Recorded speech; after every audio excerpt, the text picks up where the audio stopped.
하나님의 말씀 마태복음 8장 1절입니다.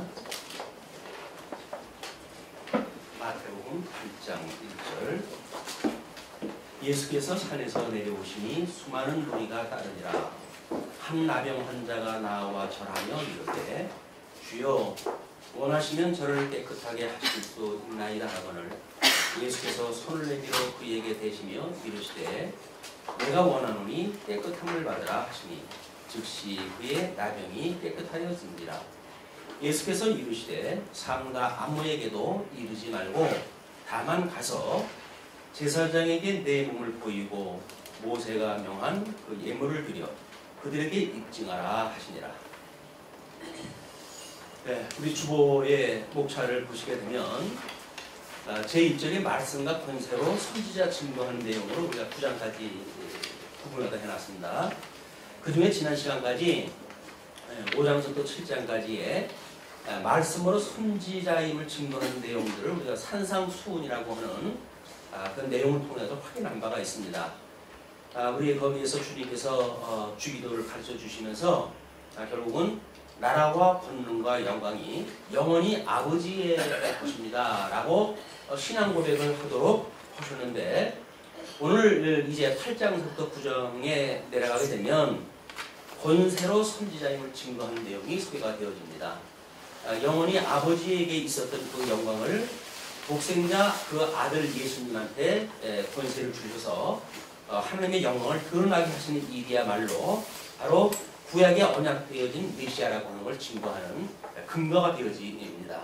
그러니까 우리가 요한서를 공부할 때 삼일체 하나님에 대하여 하나님은 삼일체신데 그의 본체는 영혼과 권능과 그 다음에 거룩함과 이런 것들이 하나라고 이렇게 이야기를 했어요. 그러나 그 삼위가 계신데 성부 하나님이 계시다.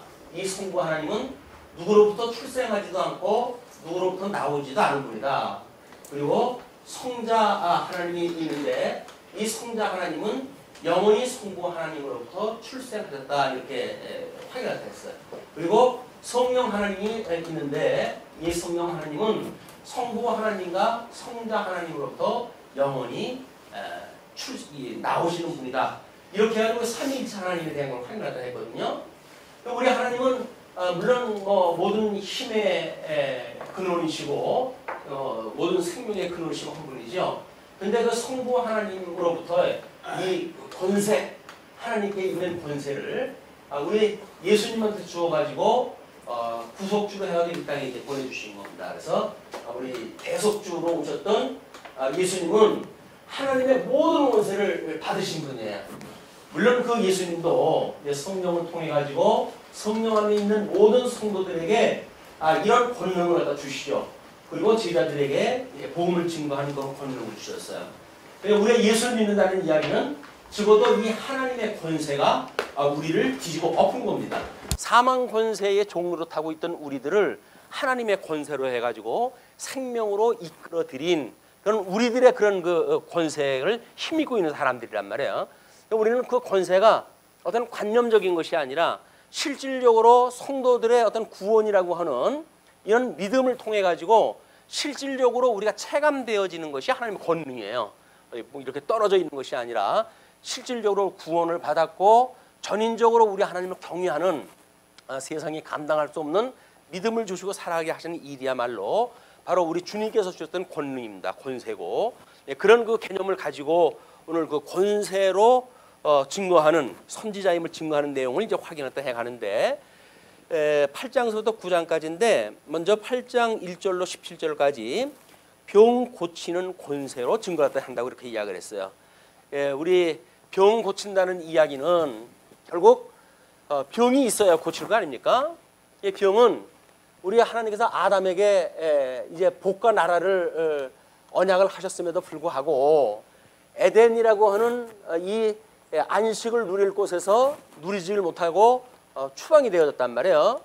이 추방되어진 세계는 죄의 권세라고 그랬습니다. 이 죄의 권세 아래 우리가 있는 거다. 죄의 권세 아래 우리가 놓여진 것이고 사망의 종로로 타는 것이라고 이걸 이야기를 했어요. 사망의 종로로서 우리가 하게 되어진 것이 에덴 동에서 추방되어진 상태예요. 영적으로는 죽어져 있어가지고 하나님을 알만한 것이 아무것도 없는 상태. 이것이 우리가 사망의 종노릇으로 이제 살아가던 상태인데, 예, 아담 한 사람의 불순종으로 인해서 죄가 이 땅에 들어왔고, 우리는 죄 중에 잉태되어졌고 죄 중에 출생되어진 것이 우리 모든 인생들이에요. 그런데 둘째 아담이신 예수님을 통해 가지고 우리가 이제 이 죄로부터 구속을 받았다는 이야기죠. 이것은 복과 나라가 회복되어졌다고 하는 의미입니다. 이 상실되어졌던 에덴에서 누리도록 되어져 있던 복과 나라를 상실했었는데, 이 상실되어진 복과 나라를 둘째 아담이신 예수님을 통해서 회복되어졌다. 끊임없이 우리 세례 요한도 그렇고 예수님도 그렇고 회개하라 천국이 가까웠다 이렇게 이야기를 하잖아요. 그러니까 저 상실했던 나라가 회복되어질 때가 왔다고 하는 그런 선언이었습니다. 자, 그런데 이 죄의 종노릇을 하고 죄의 권세 아래 있다고 하는 그 이야기는 결국 저주를 받은 거예요. 이 복의 상실이라고 하는 그 이야기는 저주라는 이야기입니다. 저주를 받은 증거가 무엇인가? 우리 하나님께서 이제 하와에게는 상고 끝에 이제 아기를 출생하는 것, 또는 남자는 땀 흘려가지고 이제 노동을 갖다 해야 먹을 수 있는 것, 이런 것들이 온통 저주의 근본이 되어져 가지고 모든 만병이 만들어지기 시작을 해요. 남자가 땀 흘려가지고 돈을 번다고 하는 그 저주는 물론 긍정적으로 해가지고 건강할 수 있는 요인이 될 수도 있겠지만, 이 질병을 통해 가지고 스트레스를 통해 가지고 질병의 원인이 되어지는 겁니다. 이게 저주받은 까닭이에요. 지금 8장 1절에 들어오게 되면 나 환자를 고쳐주는 사건이 소개가 되어지는데, 그 나 환자의 말로 이 병이라고는 지금 이 나 환자라고 하는 거는 우리의 세포 신경이 마비가 되어져 가지고 피가 흐르고 자기 어떤 외압을 갖다 주어도 고통을 느끼지 못하는 상태 아니겠어요? 이런 것이야말로 하나님이 생명의 근원이신 하나님이 없어져 가지고 여기서 내쫓겨 가지고 인간이 가지고 있는 하나님을 감지하지 못하는 상태, 그를 나 환자의 예를 들어 가지고 하나님께서 질권을 다 주셨기 때문에 이스라엘 백성들한테 있어서 이 나 환자는 일반 병하고 다릅니다. 다른 병은 이제 의사를 찾아가고 무슨 여러 가지 행위를 통해 가지고 치료 행위를 갖다 하지만, 나 환자는 하나님께서 저주로 준 걸로 대표적인 질병이에요. 이거는 이 나 환자의 손에다가 몸을 대어지게 되면 함께 부정을 타기 때문에 누구도 여기다 손을 대지 못합니다. 다만 하나님의 은혜로 만약에 이제 질병이 고쳐진다고 한다면 여러 가지 증세를 이제 그 율법에서 가르쳐 줘요. 그래서 그 증세에 의해 가지고 나병이 낫다고 생각이 들게 되면 제사장을 통해 가지고 보여주어 가지고 그 모든 이스라엘의 공동체로부터 격리되어져서 살 수밖에 없는, 왜? 전염성이 있는 병이거든요. 그래서 공동체로부터 이 전부 소외되어진 사람들로 이제 외곽에서 따로 살아가야 돼요. 그런 사람들이 제사장한테 보여줘 가지고 너는 이제 하나님의 은혜로 구원을 받았다, 이렇게 판정이 떨어지게 되면 회중으로 다시 돌아와서 살 수가 있지만, 그렇지 않으면 영원히 회중 바깥에 살아가야 돼요. 민족 바깥에. 이것이 그 나 환자가 가지고 있는 아픔이었습니다. 우리도 소록도라고 하는 그런 데에다가 이제 나 환자 거주하는 데를 만들어 가지고 전부 보내고 그러지 않았어요. 근데 물론 사회적으로 해가지고 그런 그 소록도에 수용하기 전까지만 하더라도 많은 사람들의 나 환자들에 의해 가지고 공포감을 느끼고 이렇게 이제 되었습니다. 그래 산 사람의 뭐를 갖다 먹으면 난다 이런 그 일설이 있어가지고 저희 초등학교 다닐 적에는 때를 대어 가지고 학교를 다녔어요.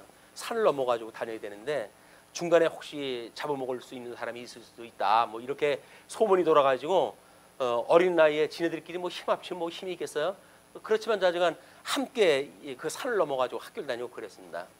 그만큼 나 환자는 우리나라에서도 상당히 사람들이 꺼려하는 질병 중에 하나예요.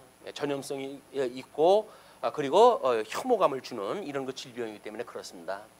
그런데 이 나 환자가 지금 예수님을 만나게 되어진 거예요. 1장의 1절에 보니까 예수께서 산에서 내려오시니 산 위에라고 아팠던 사람들이 왜 없겠어요.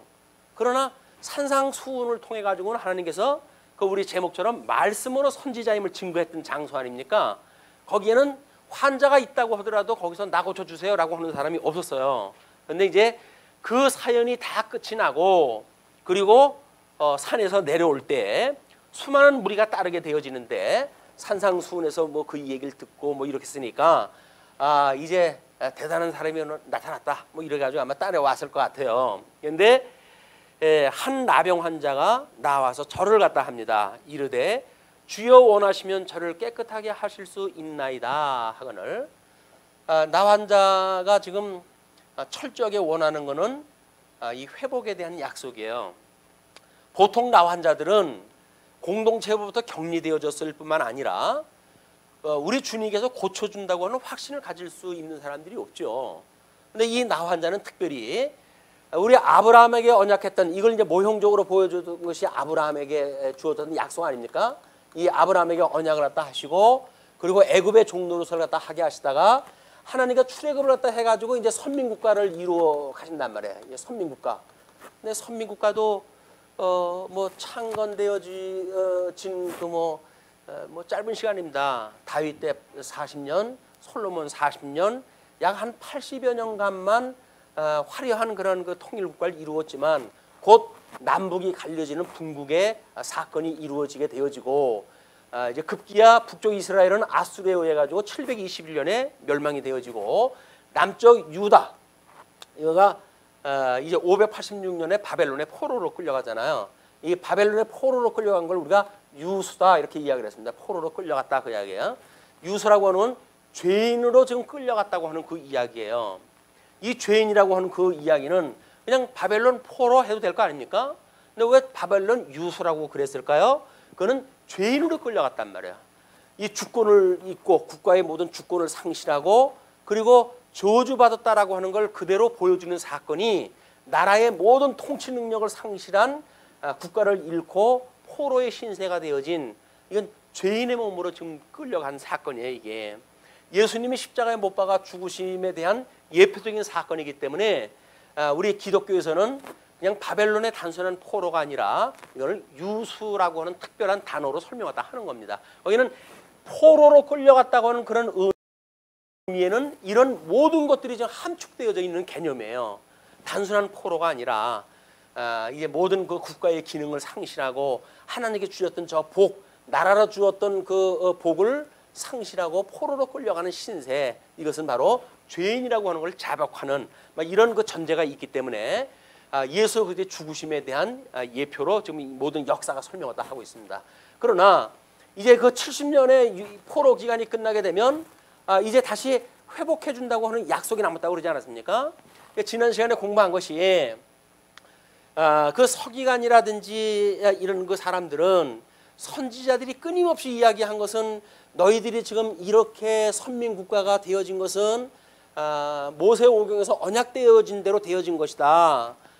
그게 언약되어지기를 내가 약속한 너희들이 가나안 땅에 들어가게 되면 속히 나를 버릴 것이고 그때가 너희들을 열방에 흩을 것이다. 그러나 너희들이 마음을 다하고 돌아온다고 한다면 그때 나는 너희의 아버지가 되고 너희는 나의 자녀가 될 것이야 라고 하는 걸 모세오경에 약속이 되어져 있던 거거든요.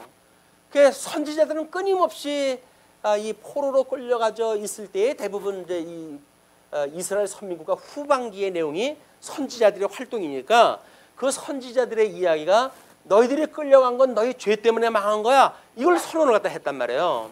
그러나 이제 또 나머지 언약이 있으니 형제요 동포요 우리 하나님 앞에 회개하고 하나님께로 돌아가자 라고 하는 그런 그 이야기를 끊임없이 선지자들이 한 거예요.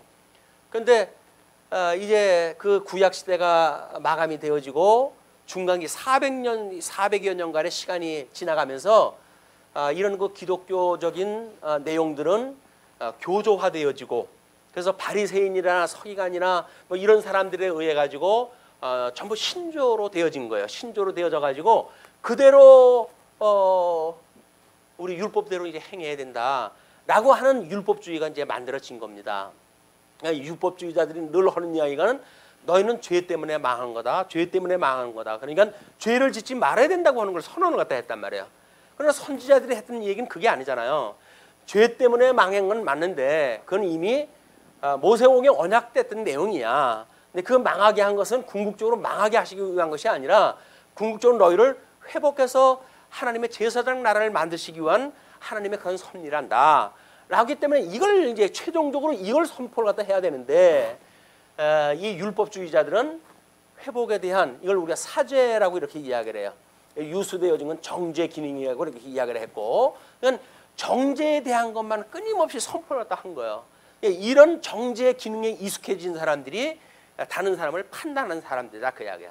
그래 자기의 기준을 가지고 형제를 판단하고 그러니까 너희들은 너희의 그 판단으로 해서 너희가 판단을 받을 것이야. 지난 시간에 공부한 것이 그거 아닙니까? 그러니까 이 사죄에 대한 걸 선포하는 것이야말로 복음의 균형을 이루는 것이다 그 이야기예요. 복음이라고 하는 것은 죽고 살아나는 두 가지가 다 소개가 돼야지 죽는 것만 가지고 겁을 주는 것은 복음이 아니다. 또 부활에 대한 영광만 노래 부르는 것도 이것이 다가 아니다. 죽고 살아나는 이 두 가지를 다 해야 된다. 이거 설명한 것을 우리가 세례라고 이야기를 했단 말이에요. 세례는 예수 그리스도와 함께 죽고 함께 살아나는 것이 세례라고 했기 때문에 우리 주님 앞에 세례를 받은 사람들이 주님의 몸된 교회 구성원이 되어져 가지고 주님의 몸된 교회를 지금 우리가 이렇게 섬기고 있는 거 아닙니까? 그러니까 세례라고 하는 건 주님과 함께 죽었다. 육신으로 해가지고 죽었다고 하는 걸 늘 고백을 했다 하는 거예요. 세상에 대하여 내가 죽은 것이야. 이제 나는 하나님에 대하여 살아났기 때문에 끊임없이 하나님 나라, 신령한 나라, 영원한 소망을 두고 내가 살아가는 것이 믿음으로 살아가는 것이지 세상에 우리 어떤 소망을 두고 살아가는 것은 이 성도의 신앙이 아니야 라고 하는 걸 우리가 늘 고백으로 살아간단 말이에요. 자, 이런 이제 복음적인 원리를 가지고 본문을 보시게 되면 이런 그 내용들이 그냥 읽어나가면 이제 해석이 되어집니다.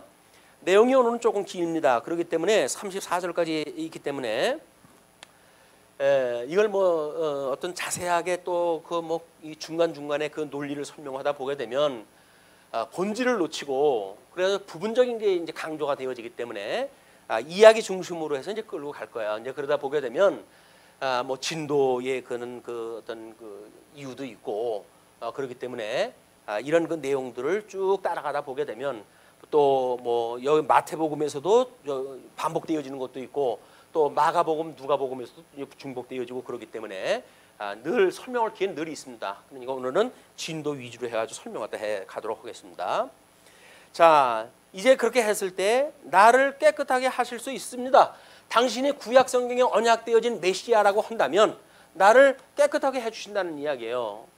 이건 나 환자가 지금 이건 믿음을 가지고 있는 사람입니다. 구약 성경에 의해 가지고 구약 성경은 선지자들의 그 글에 의할 것 같으면 우리의 그런 너희들의 죄로 인해 가지고 너희들이 망할 수밖에 없었지만 다시 용서해 준다고 하는 약속이 남아져 있다고 하는 복음을 알고 있는 사람이기 때문에 이 나 환자는 믿음을 가지고 있는 사람이 사실은 하나님께 그걸 보여주시기 위해서 예수님을 만나게 하시고 예수님 앞에 나오게 하시고 그래서 그걸 이제 예수님한테 요청했다 한 거지요. 그때입니다. 예수께서 손을 내밀어 그에게 대셔요. 그러니까 손을 대가지고 병을 고치는 일은 나 환자에게 몸에다 손을 댄다는 이야기는 함께 더러워진다는 이야기거든요. 그런데 예수님은 그 나 환자에게 손을 대가지고 치료를 갖다 해요. 예수님은 손 안 대고도 치료하실 수 있는 분입니다. 근데 왜 나 환자에게 손을 대가지고 치료를 갖다 할까요?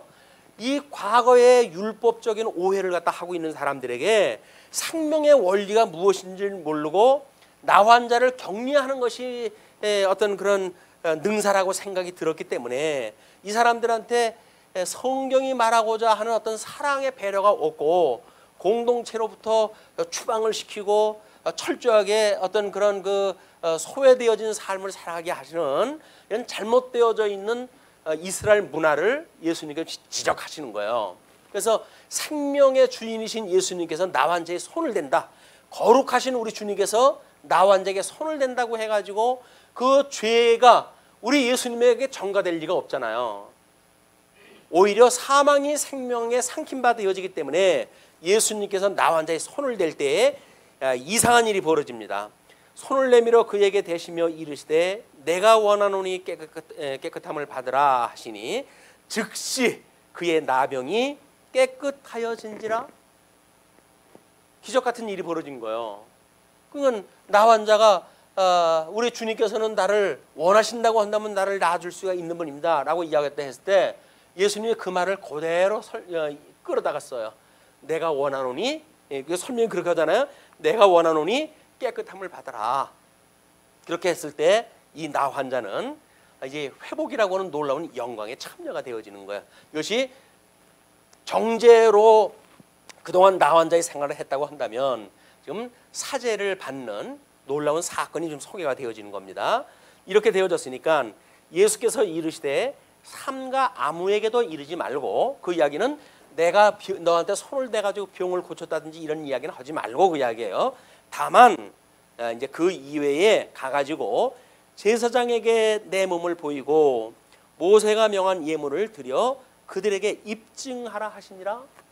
네가 나병에서 치료받았다고 하는 그 사실만 입증을 해라 그 이야기예요. 왜? 그러면 공동체에 생활하다 할 수가 있으니까.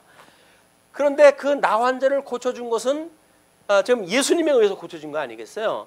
근데 이때에 이제 그 참 제사장한테 보여주는 사건이야말로 나 환자를 판결하는 사건이에요. 그가 용서함을 받았는지 안 했는지를 갖다 판결하는 것이 제사장이 하는 일인데, 참 제사장이신 예수님이 오셔가지고 나 환자를 고쳐가지고, 그리고 그 나 환자한테 지금 이 모형 국가였던 이스라엘 유대의 제사장한테 보여주라는 거예요. 보여주라는 그 이야기는 이제 구약에서 언약되어진 메시아가 왔다고 하는 선지자의 사역을 지금 예수님이 하신단 말이에요.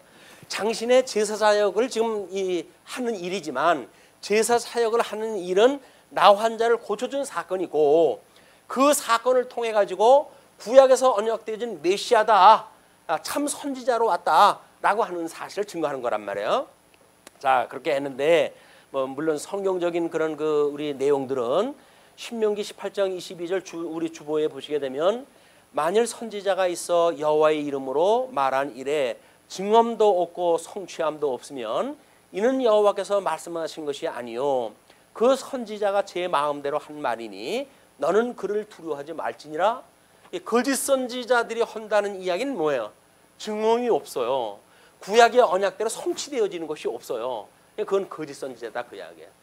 이미 구약 성경에 언약되어지기를 참 선지자가 오게 되면 이런 증언이 나타난다고 그랬어요. 증언이 나타나고 성취가 있고 이렇게 되어지는 것이니까 분별을 갖다 해가지고 이제 신명기 18장 22절에 설명하다 해 주었습니다.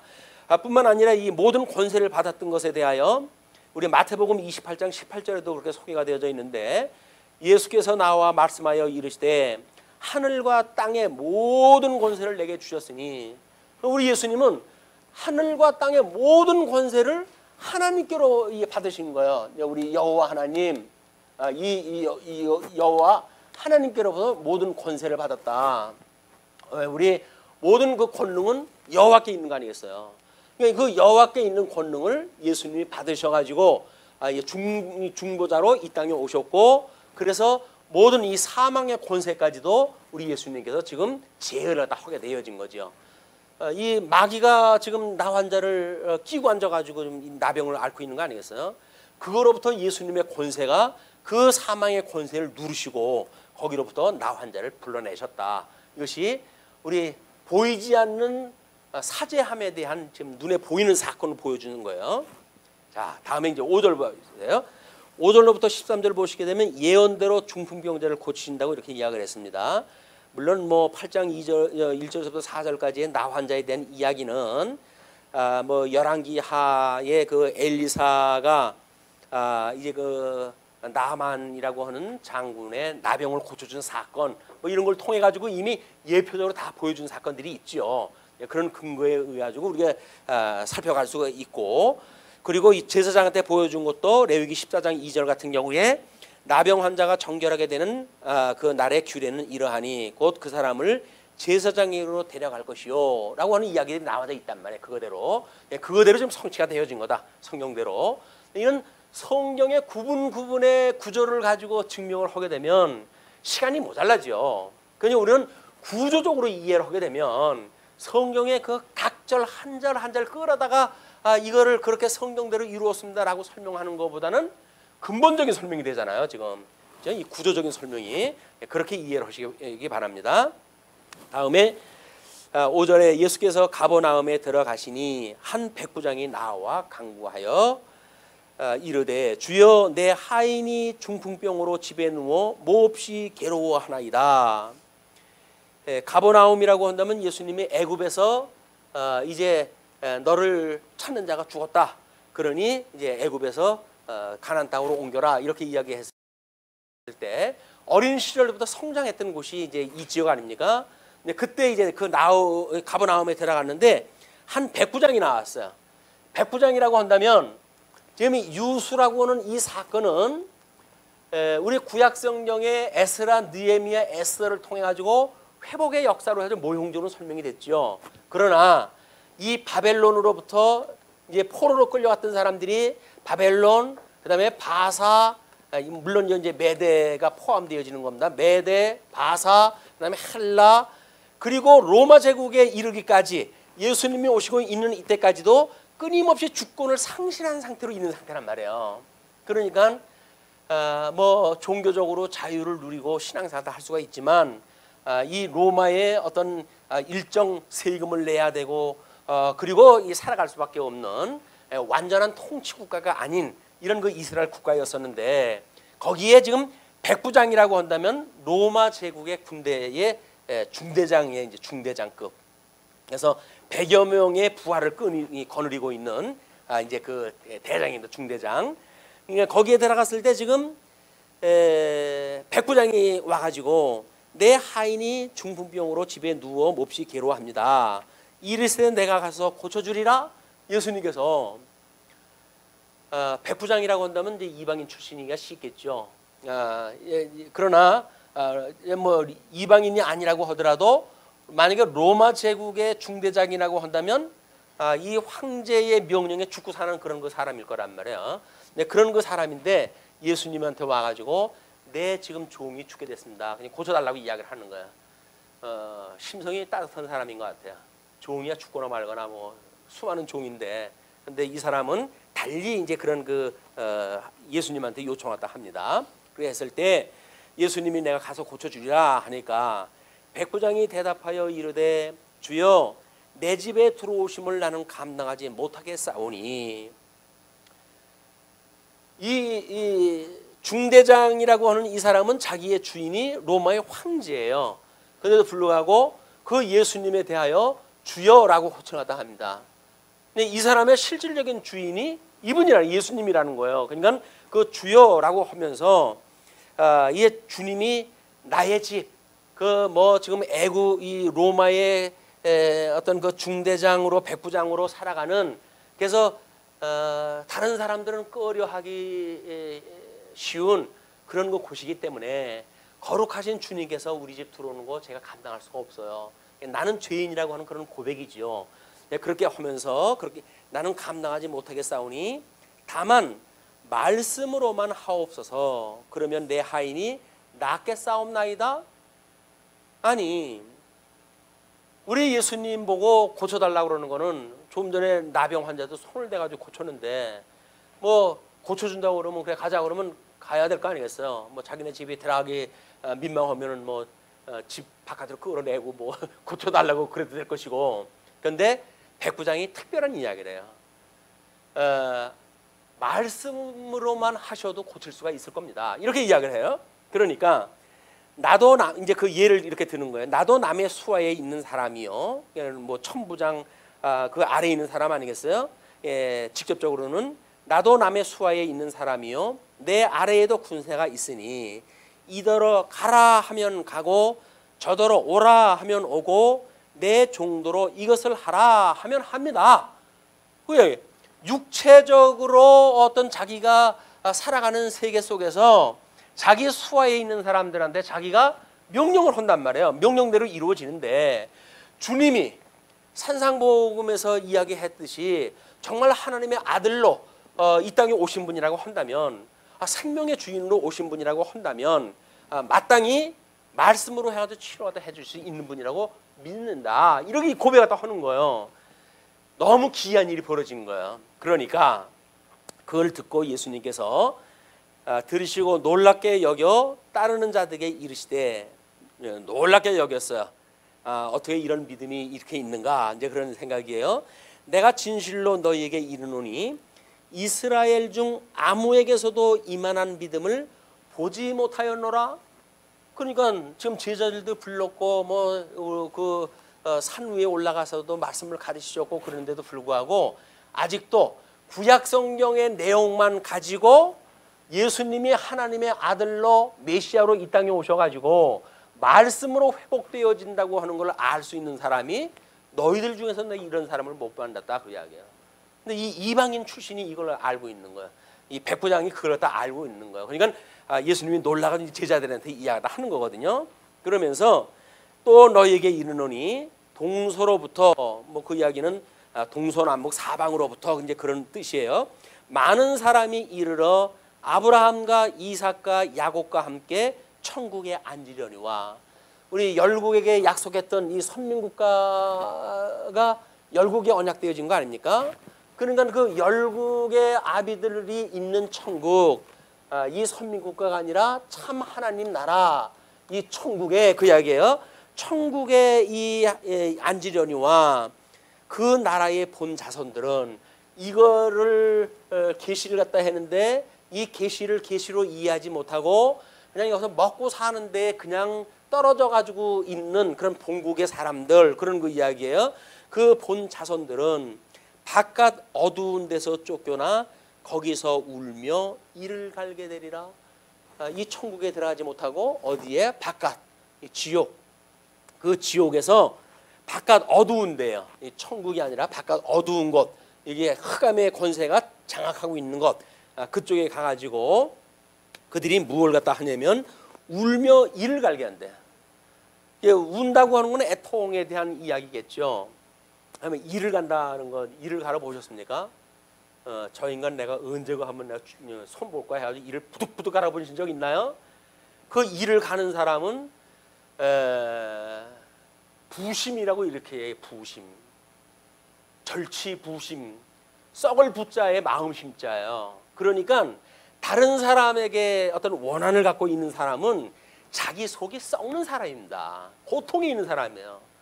자기가 일을 간다고 하는 것만큼 이게 불쌍한 사람이 없는 거예요. 그런데 영원붕토록 이 어두움 속에서 고통 중에 눈물을 흘리고 애통하고 그러면서 여기서 이를 부득부득 갈고 살고 그 일을 간다는 이야기는 끊임없이 뭐 원망하고 후회하고 그러는 거 아니겠어요? 예수님이 불렀을 때 그때 내가 그걸 알아듣고 갔어야 되는데 뭐 이런 그 후회 막심한 일들이 왜 없겠어요? 오늘날 우리 말씀운동 성우께서 이런 복음이 증거됐을 때 내가 그 말씀을 이걸 복음으로 받아들이고 구원에 내가 이르렀어야 되는 건데 이런 그 생각을 하게 되어진단 말이에요. 만약에 이런 걸 복음으로 받아들이질 않고 이거 너는 그렇게 믿어라, 나는 그렇게 안 믿으련다, 이렇게 되어지게 되면 나에게 후회가 되어지는 거 아닙니까? 이런 것들이 이 바깥 어둠에서 이를 갈고 울며 이를 갈고 있습니다. 이런 그 이야기란 말이에요. 그냥 결국 한마디는 여기에 열국의 열조들, 그리고 그걸 믿는 사람들, 그리고 이걸 믿는 이방인들도 천국에서 살게 되지만 본국에 이걸 살았다고 해서 전부 여기에 천국 백성이 아니다 그 이야기예요. 이런 복음적 의미를 모르고 이걸 계시적으로 이해를 못한다고 한다면 너희들은 지옥에서 살 수밖에 없는 거야. 이걸 이야기를 하시는 거예요. 자, 그러면서 예수께서 백부장에게 이르시되 가라, 내 믿은 대로 될지어다 하시니, 믿은 대로 될지어다 하시니 그 즉시 하인이 나으니라. 자, 우리는 여기서 믿음이라고 하는 그거를 뭐 될 줄로 믿습니다 그러는 것이 아니잖아요. 백부장이 여기서 막무가내로 해가지고 당신이 뭐 할 줄로 믿습니다라고 하는 그게 아니잖아요. 성경에 언약되어진 걸 보니까 당신이 주님이고 메시아라고 한다면 회복을 시킬 수 있는 하나님의 아들로 이 땅에 오신 분이라고 믿어지고 주님으로 이제 오신 분이니까 나의 그런 그 종을 고칠 수 있는 분이라고 믿었단 말이에요. 그 믿음은 성경의 언약을 믿는 믿음인 거예요. 그렇기 때문에 성도에게 이 복음에는 하나님의 의가 나타나서 믿음으로 믿음에 이르게 하나니 오직 의인은 믿음으로 말미암아 살기를 한 것 같다, 이렇게 이야기를 하지 않습니까? 우리가 믿음으로 산다는 이야기는 구약에 언약되어진 내용이 무엇인가를 믿고 믿는 것이 믿음의 생활이지, 이거 다 막무가내로 다 포기를 갖다 하고 심지어는 이스라엘 백성들조차 율법적 조항으로 내가 착하게 살아야지 이렇게 생각한 것이 아무런 의미가 없단 말이에요. 그리고 그거대로 만약에 뭐 주세요라고 말하는 건 아무런 의미가 없는 거예요. 우리가 여기서 평생을 기도로 하면서 살아가는데 주님의 이 언약을 구하지는 아니하고 엉뚱한 것만 구하며 살아갈 수가 있잖아요. 그러니까 우리 예수님께서 전장에서 뭐라고 이야기를 하셔요. 그러니까 많은 거 기도해야 들어주는 거 아니야. 그냥 의와 나라만 구해. 이 의와 나라만 구하면 왜? 하나님께서 이거를 언약을 하셨으니까 이 언약대로 이루어 가실 것이 분명하잖아요. 그럼 우리 예수님으로 인해 가지고 이 복과 나라가 이제 회복이 되어질 거란 말이에요. 이 복과 나라가 회복이 되어지기 때문에 우리는 복 있는 자로 해가지고 사망 권세 저주 가운데 있던 우리들이 예수님을 믿고 복에 이르게 되어지고 예수님을 믿고 우리가 하나님 나라라고 하는 주님의 몸된 교회 생활을 하게 되어지니까 이걸 회복되어진 가운데 우리가 살아가게 되어지는 거 아닙니까? 그런데도 불구하고 우리는 온전히 이루어지지 아니한 상태에 가고 있잖아요. 그러니까 우리가 우리에게 죄인자를 사하여 준 것처럼 우리 죄를 사하여 주시고 그냥 끊임없이 우리의 죄를 용서해 주십시오. 그리고 우리가 시험에 들게 하지 마시고 시험에 빠지지 않게 하시고 그리고 이 악으로부터 우리를 구원하게 해주세요 라고 하는 것이 복과 나라를 위한 우리들의 기도란 말이에요. 물론 이제 그거는 어떤 주제가 빠져져 있는 내용들이겠지만 거기에 제목 하나하나씩을 갖다 붙여넣게 되면 다 이것이 우리가 강구해야 될 내용들이 쉬지 않고 기도할 일이란 말이야. 주님의 몸된 교회 생활을 우리가 하지 않습니까? 주님의 몸된 교회 생활도 하는데 왜 아직도 우리는 이 육신의 이 어떤 그 소욕이 연약을 갖다 해가지고 하나님의 뜻대로 살아가기보다는 세상의 뜻에 의해 살아가게 되어집니까? 주님 하나님의 뜻대로 살아갔으면 좋겠어요 라고 하는 우리들의 소망이란 말이에요. 끊임없이. 그런데 우리는 자꾸 이쪽 거대로 살아가게 해달라고 그러는 거 아니에요. 이쪽에서 잘 먹고 잘 살게 해달라는 거 아니에요. 이거로부터 신령한 세계가 잘 먹고 잘 사는 걸 원하는 것이 하나님의 뜻인데 우리는 이 과거에 예수님을 믿기 전에 보통 이후로 풍설로 들었던 그런 그 어떤 신앙생활이 참 신앙생활인지 알고 오해를 갖고 있으니까 그게 아니다. 너희들은 거기서 나와야 돼. 그래서 그의 의와 나라만 구해라. 이걸 이제 이야기를 해주신 거예요. 끊임없이 우리가 예수님이 가르쳐 주신 기도가 결국은 우리 주님께서 온전하게 이루어 가실 그런 그 내용들이기 때문에 끊임없이 일용할 양식을 주세요. 말씀이 없으면 안 돼요. 그 말씀을 가지고 뜻을 분별하게 되어지는데 우리의 모든 성도들의 영적 예배, 이 영적 예배는 말씀을 분별하는 것부터 시작입니다. 그러면 그 말씀이 주일날 하루 이렇게 들어가지고는 안 돼요, 사실은. 일용할 양식이 돼야 되는 거야. 아침에 뭐 이제 계획을 세워가지고 뭐 시간 되는 대로 한 구절도 좋고 10구절도 한 장도 좋고 뭐 10장도 좋고 시간이 되어진 대로 말씀을 읽어 가시면서 오늘 나한테 일용할 양식을 주세요. 그래야 무슨 뜻인지를 알고 살아가죠.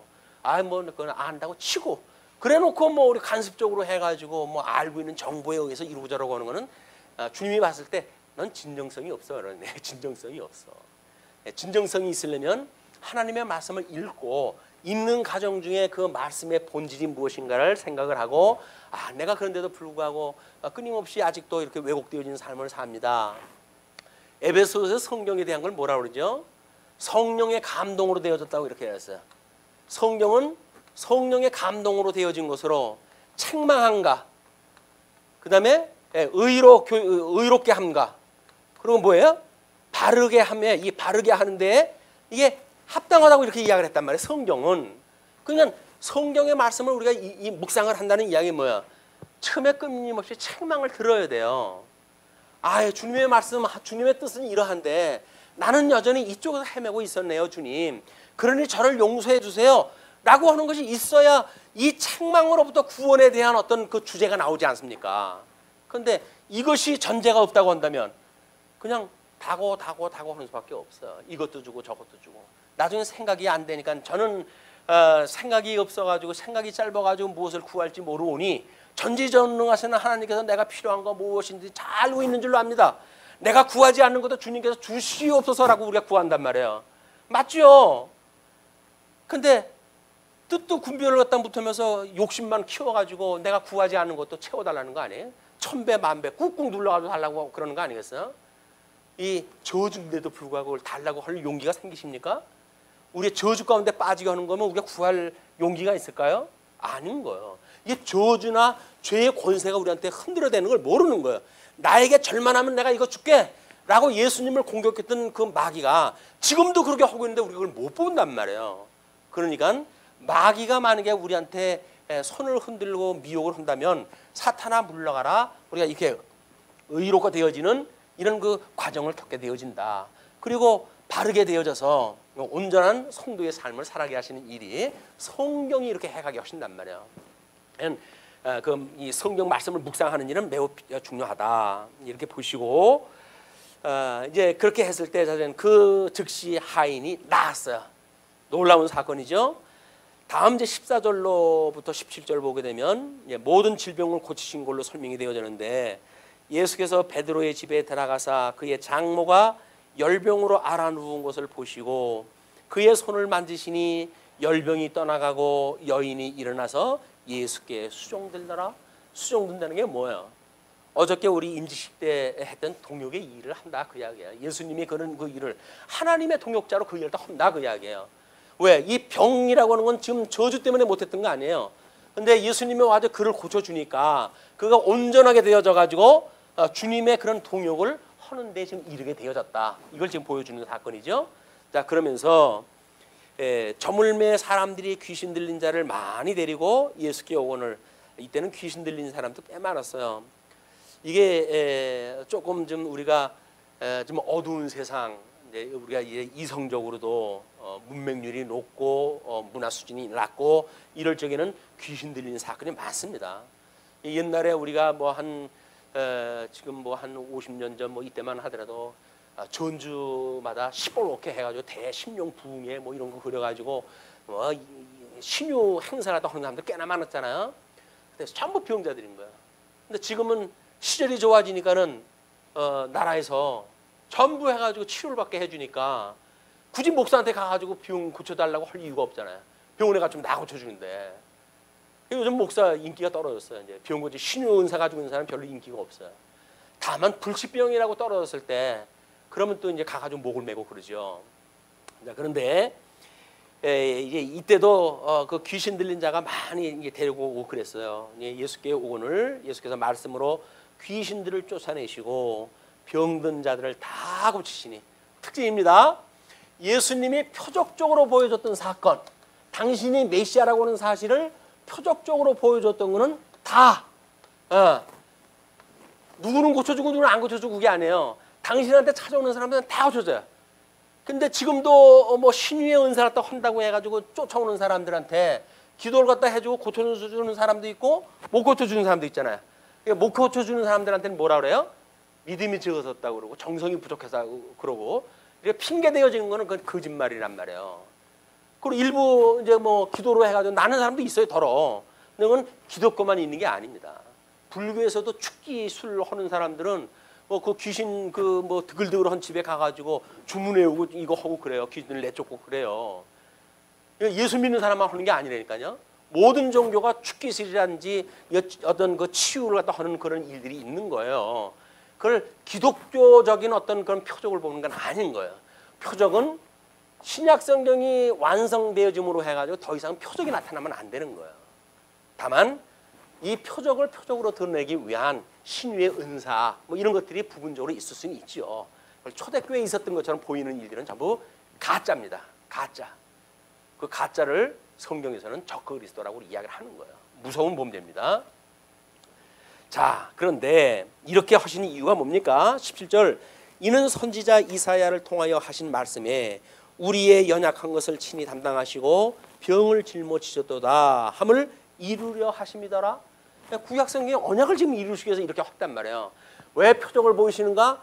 구약 성경에 이렇게 언약되어진 내가 메시아야 라고 하는 걸 보여주기 위해서 그렇게 했다 그 이야기죠. 그러면서 이제 18절부터 장면이 바뀌죠. 34절까지 만물 통치 권세로 증거를 갖다 합니다. 먼저 18절로 22절, 제자 선택을 통해서 하나님의 의의 은혜성을 증거하신다고 이렇게 이제 의미를 부여했어요. 자, 예수께서 무리가 자기를 애워싸는 것을 보시고 건너편으로 가기를 명하시니라. 한 서기관이 나와 예수께 아뢰되, 서기관이라고 한다면 꽤나 예수님한테 이제 지적을 받았던 사람 아니에요? 그 중에 한 사람인데 이 사람은 뭔가 좀 깨달은 바가 있던가 보죠. 예수께 아뢰되 선생님이여, 그때는 보통 서기관이 랍비어라고 하는 선생님이여라고 하는 칭호를 받던 사람들이에요. 근데 그 랍비어라고 칭호를 받던 서기관이 주님을 보고 선생님이여라고 이야기하는 걸로 보아서는 자기보다 급수가 높은 거라다 인정하다 하는 거예요. 그러면서 어디로 가시든지 저는 따르리이다 라고 이야기했어요.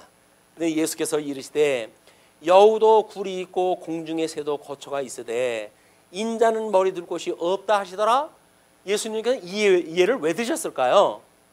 서기관이 지금 어디든지 따르겠습니다 라고 하는 거는 우리들이 이렇게 보기에는 정말 저분이 충동심을 가지고 예수님을 따르겠다는 이야기로구나, 이렇게 우리가 해석을 할 수가 있잖아요. 근데 예수님은 그 심중까지 읽어내시는 예수님께서는 뭔가를 지금 감지 갖다 하신 거 아니겠어요? 근데 이런 표현을 다 하신 거예요. 그게 뭐냐 하면 여우도 굴이 있고 공중에 새도 거처가 있으되 인자는 머리 둘 곳이 없다. 내가 나를 따라와도 내가 다른 서기관들이 여기서 누리는 영광을 마치 더 좋은 아이디어를 가지고 높은 행세로 먼저 따라간다고 생각을 해야 되면 그건 오해야. 그 이야기예요. 그렇죠? 우리들이 이 볼 수 없는 그 서기관의 심중을 꿰뚫어 가지고 예수님께서는 그런 이야기를 했단 말이에요. 아니 뭐 제자 어디까지 따라가겠다 그랬지, 뭐 내가 뭐 재워달라고 그랬어요, 먹여달라고 그랬어요. 근데 예수님께서는 그걸 그렇게 이야기를 하시는 거예요. 인자는 머리 둘 곳이 없다, 이렇게 이야기했다 합니다. 근데 제자 중에 또 한 사람이 이르되 주여 내가 먼저 가서 내 아버지를 장사하게 허락하시옵소서라고 이야기했다 합니다. 예수께서 이르시되 죽은 자들이 그들의 죽은 자들을 장사하게 하고 너는 나를 따르라 하시니라. 자, 예수님이 이쪽에 지금 이쪽에 있는 사람들은 살아 있으나 실상은 죽은 사람이라 그랬어요. 예수님을 믿지 않는 사람들은 다 죽어 있는 사람들이에요. 왜? 선과 악을 알게 하는 가일나무 열매를 따먹으면 죽는다고 그랬거든요. 그 죽는다고 한 걸 보여주시는 것이 영적인 죽음의 이 체험이란 말이야. 그냥 어둠에다 그들을 버려둔 사건이거든요.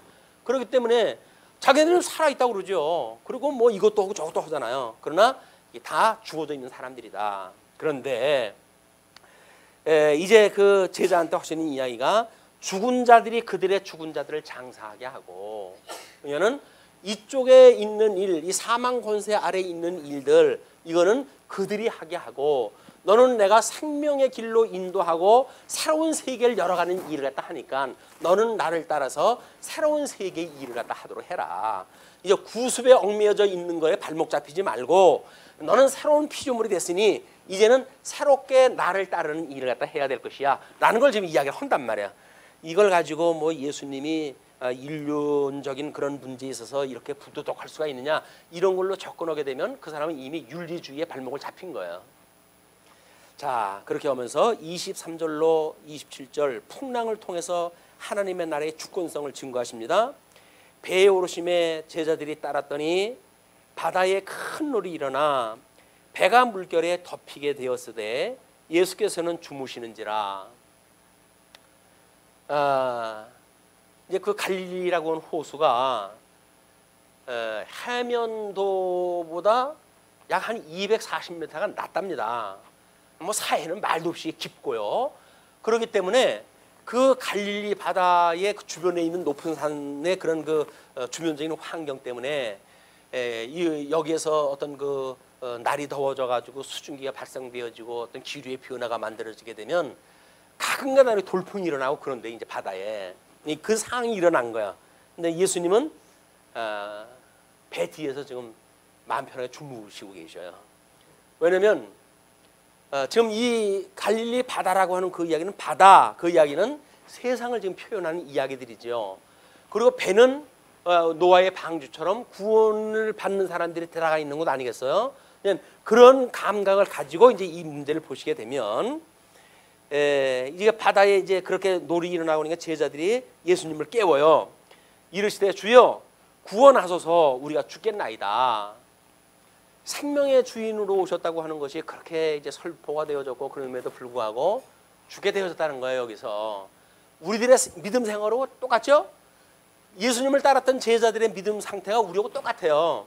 예수님으로 말미암아 우리가 영생을 얻었어요. 이제는 새 생명이 되어졌어요. 이렇게 고백을 하지만 끊임없이 여기서는 뭐라 그래요? 주여 내가 죽겠사오니 여기서 나를 구해 주십시오. 이렇게 이야기를 한단 말이에요. 이제 우리의 심정을 여기다 도대로 담아가지고 한번 보세요. 이제 성경을. 그러면 내가 보일 거예요. 내가 얼마나 옴살을 부리며 살아가는지. 예수께서 이르시되 어찌하여 무서워하느냐. 어떤 자들아? 믿음이 작은 자들아. 이 믿음이 작다는 이야기는 척도에 대한 이야기뿐이 아니죠. 이건 질이 불량하다 그 이야기예요. 믿음의 그 질이 불량하다. 이 믿음이 작다는 이야기는 뭐 양용무장 투쟁이라고 하는 이런 계급의 문제가 아니라 믿음이 작다 그 이야기는 나를 그리스도로 믿는 하나님이 만사를 언약대로 이루시는 성령에 계시되어진 여호와, 만사를 하나님의 주권대로 해가지고 하나님의 영광을 선포하시는 그 하나님, 이런 것들을 너의 이해가 하는 것이 아니라 너희들 일상생활 속에서 너희들의 삶을 위한 이런 종교적인 수준으로 믿는 그 질이 나쁜 믿음을 가지고 있는 자들아, 그런 그 이야기예요. 믿음이 작은 자들아 하시고 곧 일어나사 바람과 바다를 꾸짖으시니 아주 잔잔하게 되거늘.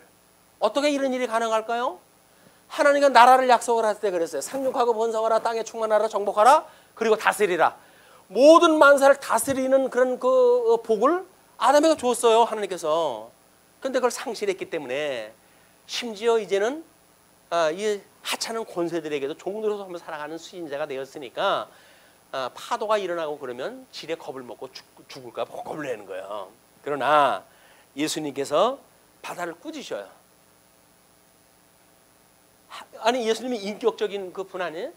근데 어떻게 바다를 가지고 예 조용해 라고 하니까 바다가 잔잔해지냐고요. 우리들의 그 감각으로는 도저히 이해가 안 되는 거 아니겠어요? 그게 모든 권세를 가지고 계셨던 주님이라고 하는 걸 지금 보여주신 사건이에요. 내가 이런 그 권세를 가지고 있는 거야. 주님께서 나에게 이런 권세를 주셨어. 그걸 이야기를 하는 거죠. 그러면서 그렇게 됐으니까 27절에 그 사람들이 놀랍게 여겨 이르되 이가 어떠한 사람이기에 바람과 바다도 순종하는가 하더라. 아니 여지껏 뭐 우리 예수님이 가르쳐준 거 보고 듣고 배우고 그래서 따라왔던 사람들 아니에요? 근데 기가 막힌 얘기가 뭐예요? 이가 어떤 이인지는 모르죠. 이가 어떤 이기에 바다 이런 그 바다도 바람도 순종을 하는가라는 그 의문을 갖는 거예요. 근데 예수님께서 뭐 이런 걸 우리처럼 내가 구약에 언약되어진 메시아고 내가 선지자임을 증거하기 위해서 내가 너희한테 이거 보여주는 거야. 이런 건 예수님은 말 안 해요. 우리만 특별 보너스로 지금 이걸 공부를 갖다 하고 있는 거예요. 제자들은 그때 그냥 궁금증만 가지고 있는 거예요. 이가 도대체 이거 어떤 사람이야 도대체. 나중에 십자가에 죽을 때 그래야 다 도망가지요. 먹고 배부른 까닭으로 따라왔던 사람들은 예수님이 뭐 하나님의 아들이 돼가지고 대단한 분인 줄 알았는데 십자가에 매달려가지고 아무 힘도 없이 돌아가시네? 그럼 다 뿔뿔이 도망가야 돼요. 이제 내가 잘못 믿었지. 그걸 믿는 게 바보지. 뻔히 눈에 보이는데 이걸 안 믿고 눈에 보이지 않는 그걸 믿는다고 따라다녔으니 얼마나 기가 막힌 일이겠어요. 그 사람들은. 여기는 눈에 보이는 세계 아니에요. 눈에 보이지 않는 세계를 갖다 이야기를 하고 그러니까 거긴 뭐가 있는가 하고 따라왔던 거 아니겠어요. 그런데 예수님이 십자가에 못 박여 아무 힘없이 돌아가시네. 그러니까 에이쿠먼이나 안 되겠다. 돌아가야 되겠다. 전무적으로 다시 돌아왔어요. 그리고 마귀가 흔드는 대로 그거 따라가면서 살아가게 되어진 것이 예수님 돌아가셨을 때 그런 상황들이에요. 자, 28절로 34절 끝으로 귀신 들린 자를 통해서 신정성을 증거하신다고 이렇게 제목을 잡아놨습니다. 또 예수께서 건너편 가다라 지방에 가심에 귀신 들린 자 둘이 무덤 사이에서 나와 예수를 만나니 그들은 몹시 사나워 아무도 그 길로 지나갈 수 없을 지경이더라. 물론 이런 그 사건은 다른 성경에도 나와요. 마가복음이라든지 뭐 이런 데 나오는데 이제 이런 그 성경을 보는 것에 나쁜 습관을 가지고 계신 분들은 이걸 공간복음이라고 하는 걸로 묶어가지고 사건을 전부 믹사를 갖다 해요. 그래서 객관적인 팩트를 이야기하자 그렇게 이야기도 하거든요. 예수님은 지금 객관적인 사실을 이야기하려고 하는 게 아니에요. 이 마타라고 하는 기자는 그 객관적인 사실을 가지고 성령의 감동을 받아가지고 자기 나름대로 지금 주님께서 무슨 일을 갖다 했는가를 소개를 떠는 거란 말이에요. 그게 예수 그리스도의 직임을 통해 가지고 이 직임을 통해 가지고 구약 성경에 언약되어진 메시아야? 라고 하는 걸 증거하기 위해서 특별한 관점으로 지금 성경을 기록하는 거예요. 근데 그 성경을 해석한다는 사람들이 이걸 다 풀어가지고 마태복음에 있는 거, 마가복음에 있는 거, 누가복음에 있는 거 해가지고 이걸 다 섞어가지고 그리고 그거를 사실, 시간순, 장소순, 역사순 이런 걸로 나눠놔가지고 설명을 해버리니까 거기에는 의미가 다 빠져버린 거야. 그냥 역사적 사실만 남게 되어진단 말이야. 우리가 역사 공부하는 건 아니잖아요. 그 역사적 배경을 통해 가지고 하나님이 어떠한 분인가를 우리가 공부하는 거지. 근데 그걸 놓치게 되면 마치 그렇게 연구하지 않는 사람들은 무식한 사람으로 보는 거예요. 왜?